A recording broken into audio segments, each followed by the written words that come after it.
And welcome back to another episode of Wrestling with Ski. And today we're going to talk about what happened on Smackdown. And we're going to do it a lot better than I did last week. Because, well, two turned into one, technical difficulties, all that stuff happened. We had to move it, and it started out with, of course, the video package. In the Elimination Chamber.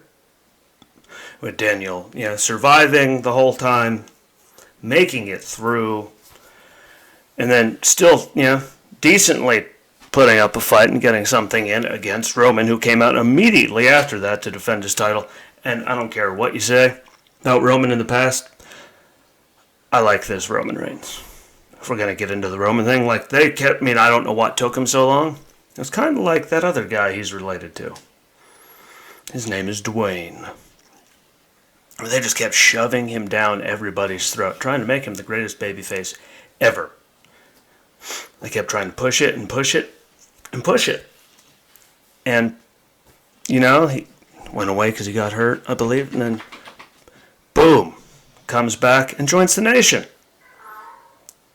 After forever and ever pushing him down, even with the die, Rocky, die chants. They kept doing it, and boom, that's exactly what happened here, except they forced Roman down everyone's throat for so much longer than they ever did The Rock. Never. And I love it, but it started out with him, getting the win, obviously, against Daniel in that defense. And then Edge spearing him and pointing at the sign and la-da-da-da-da-da-da. Gets into, Daniel not acknowledging him, all that garbage. All the stuff you'd expect. Yeah. And Michael Cole there, starts doing his thing, running his suck here, calls Daniel Bryan out to do an interview. He says, why didn't, Cole there asks him, why don't you want to be in this tag match? That was supposed to be a Fastlane, you and Edge against Roman and Jay. And you're like, well, because apparently nobody asked him. And he knew he was towards the end of his career. Daniel goes on saying how he always worried about everyone else. Putting everyone else, why, they're the future, not me. And doing all that and not thinking about himself. And all the times where, it could have been him. And this is all he's ever known, ever wanted. It's his love. And then if you love what you're doing, you never work a day in your life. And the people at the office apparently would tell him that, he didn't. Sorry, cat sketched me out. But he was talking about how, everyone always at the office, they had the lowest score ever. I can't come up with the word that he used for some odd reason. But it's really bothering me. It's going to come to me out of nowhere. But, lowest score ever on said thing. And, he never really, but you look at his career, ambition, there you go. Lowest ambitious score ever for personality test. He's not ambitious. But I still, regardless of any of that, look at the runs he's had as champion, thing WrestleMania 30, all that. But, we all know it's coming to an end.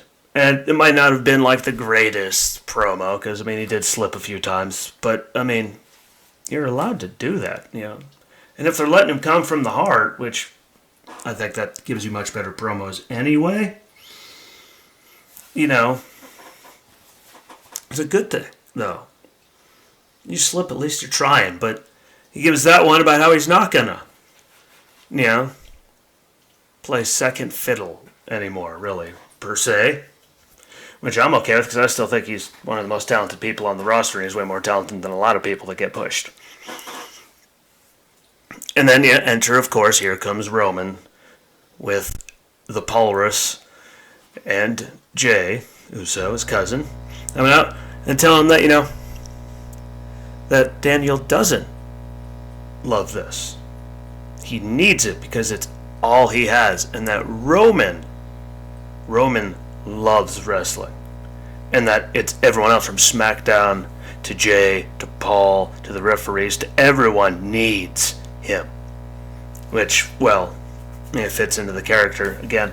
And he's doing it well, and I can't believe it took him this long to pull the damn trigger. Just turn him into the biggest just heel you could do. And aligning it with Paul Heyman, that just makes me curious, like, what's going to happen if Brock comes back? How are they going to do that? I am intrigued by that. But here he comes telling Daniel, no, you don't love it, you need it. And I mean, the stuff that Daniel does, all the firings, like all of his journey and all that, like, I mean, really, I mean, you have to love what they do to do that anyway, but, like, it is the perfect setup. And then by the, end of this little spat that they have, there goes Jay trying to get a cheap shot. And Daniel thwarts that. And we get left happy. Jay on the outside, Roman and the Walrus leave. And, I mean, but you could feel it like this, like Roman. Like, I mean, he could lose the title. I'm completely okay. But if he just keeps the character, and there's something, I mean, it's one of those, like, before he was getting booed, no matter what he did. I mean, he could have cured cancer. He would have got booed out of the building just because they kept pushing him down everyone's throat. Now he's getting booed for the right reasons because he's finally actually doing it right in the career. Like, so that's just an amazing thing. And I think him and Daniel, if they actually get to have a real match and there isn't anything stupid involved, even though there's going to be stupid stuff involved, but that could be a hell of a match. Like if they let Daniel be full Daniel and all that, like that could be a great one. Just like Roman with KO, the Rumble, which we went over some of the stupid stuff that happened there. We can get into a whole episode on that at some point. But I think it could be really, really, really, really good. And that enter the Street Profits, who I might add, they can both talk. They're horrifically entertaining, at least to me. And hopefully they get another tag team title opportunity, because they had a hell of a run. And it was entertaining. They have good matches. They work good together. They're both freakishly athletic. We see all the stuff that Montez does all the time. And then, I mean, we even got to see some of it. I mean, just the stuff that Dawkins can do as a big guy. I mean, he can go. It's amazing. But anyway, it's supposed to be them against King Corbin and Sami Zayn. Sami Zayn comes out with his, documentary crew. Being Sami Zayn, who I might add plays a completely crazy conspiracy theory ridden paranoid, he plays that frighteningly well. So I want to put that out there. They could find a way to do that serious. I would be okay with him having just keep a good push so he's always out there, because he can go, he can talk, and he pulls off crazy really, really well. And he gets cut out by Corbin, who said, "Sorry, I'm a singles guy. We're not a team. Let's do this as singles matches." So the first one, we get to see King Corbin against Montez Ford, and Corbin got to got to do his thing, and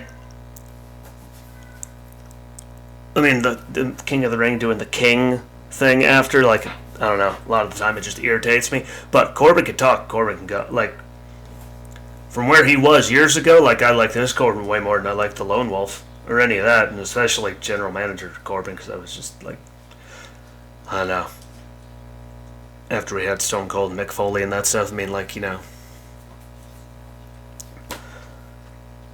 I mean Mick Foley the first time, not the last time. That was great, but King Corbin, he did his, his character's way better. He keeps evolving, and I'm actually starting to come around and like him. But anyway, him against Montez Ford is exactly what I expected. Corbin did Corbin things.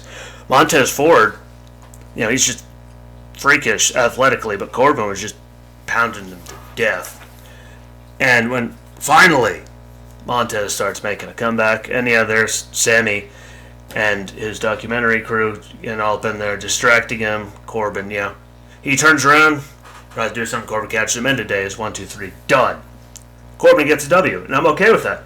I mean, like, I just really, when I wasn't happy was with, just the whole Kurt Angle situation in his last match. Like, that was dumb to beat Corbin. But, like, King Corbin's good.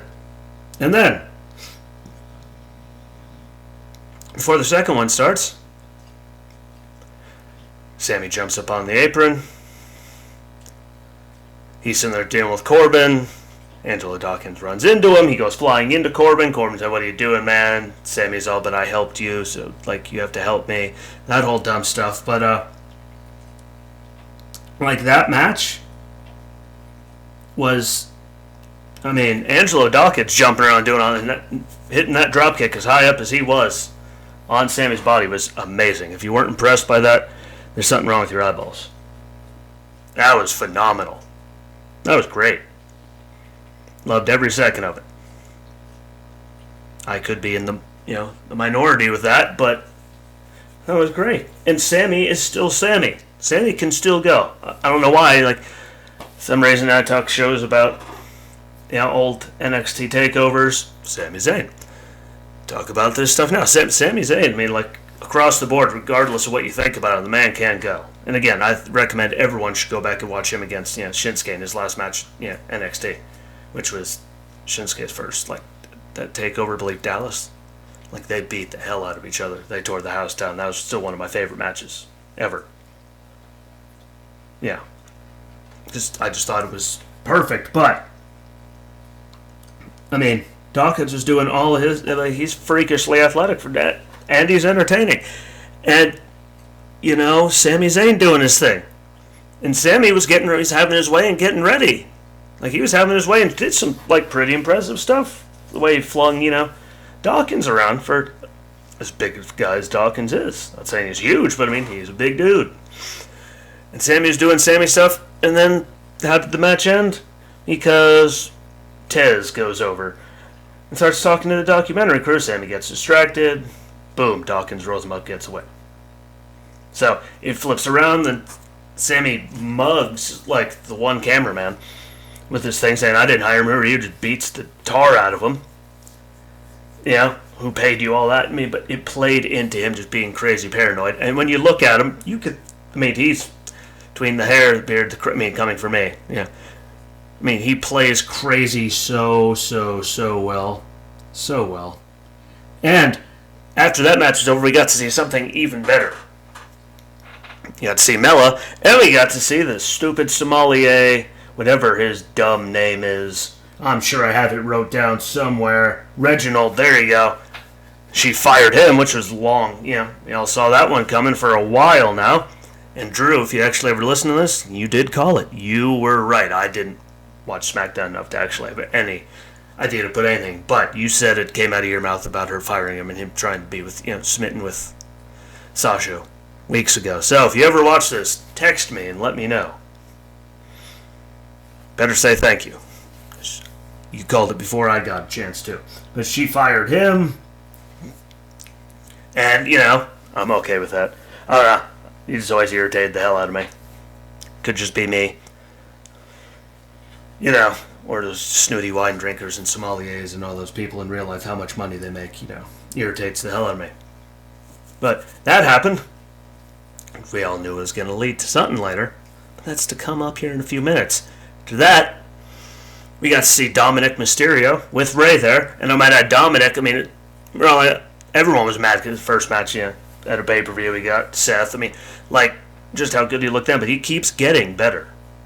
Like, in the talent that he keeps working with is a very good part. I mean, like, he's thrust right in there, and I think he's holding his own. So, big kudos to him.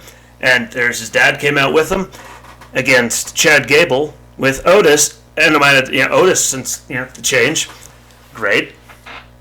Doing things, finally, like just harnessing it, becoming a good bad guy. With all the anger and everything he needs. So that was great. And Chad Gable, in the, regardless of this match or how I feel about it, I mean, I still have always said he was way more talented than Jason Jordan was when it came to those two.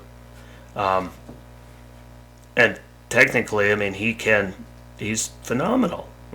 Like, he really is. I was completely against that whole stupid Shorty G thing. I didn't understand it. Like, Chad Gable can go. And hopefully this Alpha Academy thing at least leads to something, because he's eaten enough crow and had enough stupid happen that he deserved it. But he got to show his thing. Dominic got to do his thing, prove he's still learning. I mean, he's still getting better. They had a good match. I mean, but like all the other matches except for the cage, I mean, it really seemed to go by really, really fast.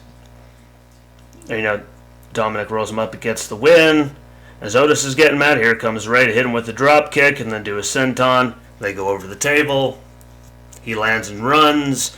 And, everyone's mad. But that's going to probably lead to Fastlane Mania, something like that. But, I mean,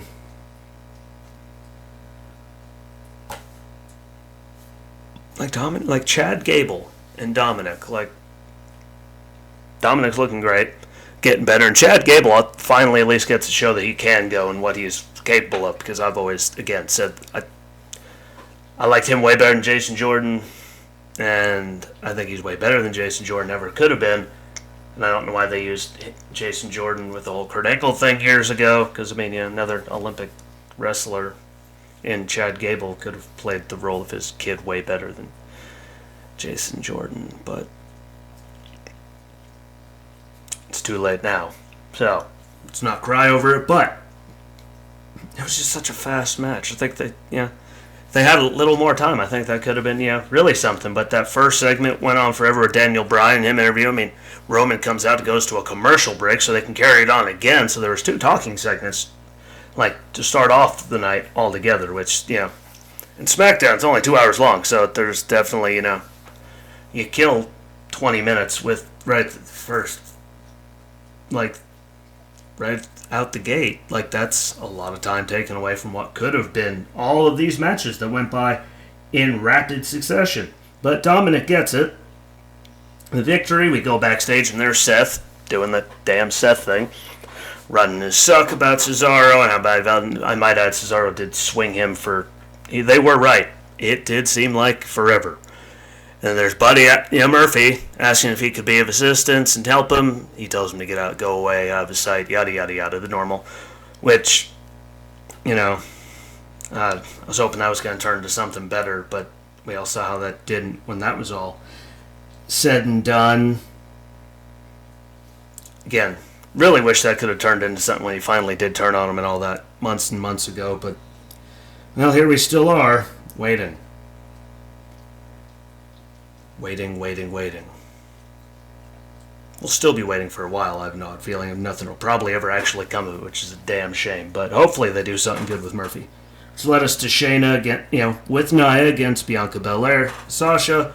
Reginald comes running out after Sasha. Shocker. We all knew he was smitten with her. Drew called it first. He saw the episode before me, so I never really paid. I always forgot SmackDown was on, but that happened, and again. It wasn't the best.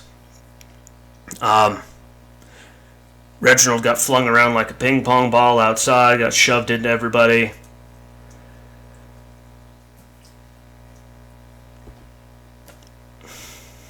Nia tried to run through him and ran through Sasha. Bianca looks down and goes, "What happened?" Shayna comes up to hit her with, try to choke her out. She counters, boom. Bianca gets the win. Walks away, tells her, Sasha to deal with her problem because, Reginald's her problem. He doesn't need that in their business. She's a little crack in their armor there, but Sasha, she cocked back, and that was a hellacious slap to Reginald. That was amazing. I was involved in that. That was great. Great slap. And then again, after this was over, we do see Reginald knock on Sasha's door. She still turns him down. And then he turns around, and of course, there's Shayna and Nia. Shayna says that he reeks of failure, because, well, he does. And then for some reason, Nia says, she thinks he's cute, so I want to see what kind of dumb that, keeps, what comes of that, because it just seems stupid to me. But, a lot of things seem stupid to me, so... We'll see what they do with that in the next couple weeks, though. some kind of distraction to rip Nia and Shayna apart. He starts helping. I don't know what the hell's going to happen, but we shall see how that plays out. Now, like I said, we get into Murphy and Cesaro, which again seemed like it was. I mean, and Seth came down and joined him on commentary, and it seemed like it was like 10 seconds. I mean, it really, like, it was on, it was off, just like that. We got to see Murphy do. I mean, Murphy could go, he could strike, he could do it, everything. But there's the big spin. It's the Cesaro swing, and he hits the sharpshooter, and it's over. I mean, just go back and look at Murphy, like the pre-shows, because that's where they always stuck the Cruiserweight title when Murphy was champion. Like, watch the pre-shows of pay-per-views and watch him go when he was actually given more than, 13 seconds. Like, Murphy's one of the best guys in the ring that they have. They waste him as a disciple, think it's going to do something. It's just... And now here we are again. He's got all that talent. He's done with Seth, trying to get back with Seth. I mean, they need to have him do something big, because I think it's a damn shame that they're wasting that much talent the way they are. And Murphy, man. I've always... even when he was back there with Blake in NXT as a tag team with Alexa Bliss as a manager and all that, I thought he was great. He could go. We got to see Alexa, which is even better. And then, Cruiserweight champion. I'm like, man, look at him go. This could be something when they finally put him over on the main roster. He gets out of the Cruiserweight thing, but they move him on from that. I thought it would be something good, and so far he's just been Seth's lapdog, and there's that 5 minutes with Aaliyah Mysterio, and here we are. Circling back to now this. And I was looking forward to Cesaro and him, though, man. Two of those could put on a hell of a match. We would all be entertained by that. But,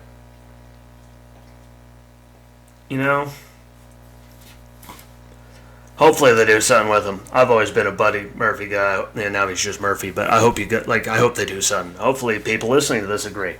I think that he is a giant waste of talent. They're wasting his talent, not he's a waste of talent. He's one of the best on the roster. I'll always think that. And I did say the same thing about Apollo Crews, who they pushed up to the main roster after barely any time in NXT. He wasn't ready for it. And then suddenly I see him this week, and boom. Completely forgot about the whole accent thing and going back to his bloodline from Nigerian royalty, which again they could turn it into a good thing. I just don't have to take everything off of Big E, because I think if they just, what was the point of giving Big E the belt here? Is going to drop it this fast. I think they need to have, Big E comes back next week. I think they should try to drag it out so they can get some matches. I think Big E again. Go back and look at his original stuff with the 5 count and all that. I mean, it wasn't the most impressive, but he's a freak.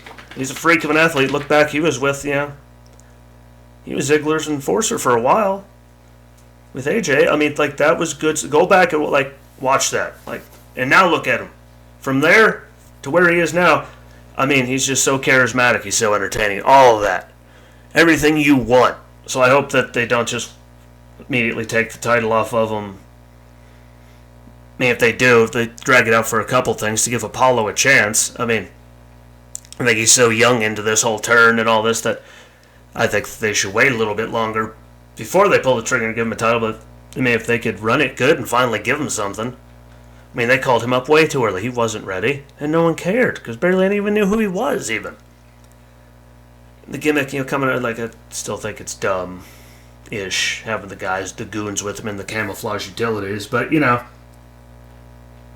is what it is. I just hope that they let those two actually have, really good matches, and they don't just waste it, As they seem to like to do that. Those two could tear the house down if they were afforded the actual opportunity and didn't just have 4 or 5 minute match on Smackdown. Hopefully they give them a good thing. You get to see Bayley doing the ding dong hello reading stuff. Comes in, and then she goes out after reading some stuff, doing that, and walks right back through the door. Which, by the way, I still don't like. The APA door was way cooler. It was way better, and damn it. That's something they should have left alone.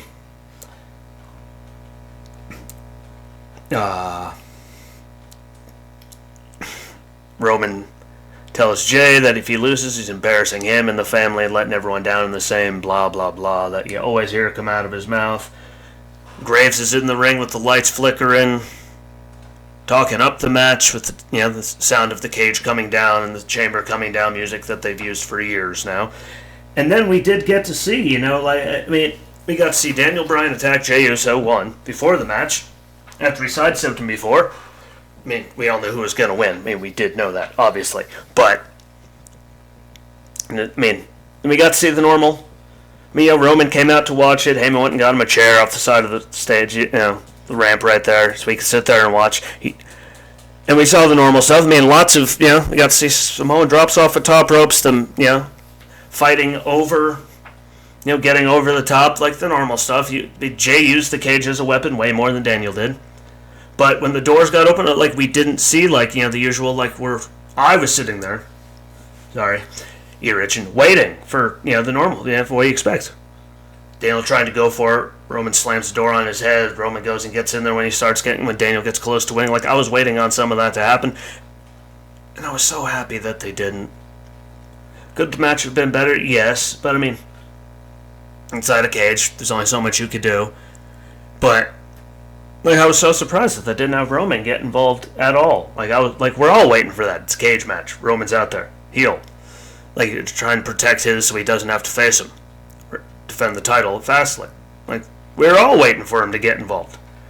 And to see Roman not and Daniel win with the yes lock gets Jay to tap out. Without him getting involved, that made it all so much better for me. Again, there's not a lot to say about cage matches. We've seen a lot of stuff. No offense to the two of them, but how are you going to top all that? Between people like Whisper in the Winds and Moonsaults and all kinds of stuff off the tops of cages. But to see Roman not get involved at all was pretty much my highlight of the whole entire thing. And we're going to have a great match at Fastlane. So, wait and see how it all plays out. I don't know. Hopefully they don't, mess it up. But we'll see. And with that being said, hope y'all enjoy the rest of your weekend. Thank you for watching. Like, share, follow. Again, comment on the page. Write a post. Tell me what you want to watch. Tell me what we should both watch, and then we can sit down and talk about it. Do something. Let me know. I appreciate y'all. Hope you enjoy the rest of your weekend. If you can get on the page, tell me what I should watch tomorrow to discuss on Monday. Let me know. I'm always open for ideas or to do a show with someone to talk about something. So let me know. I appreciate y'all. Enjoy the rest of your weekend. And until Monday, my friends, peace.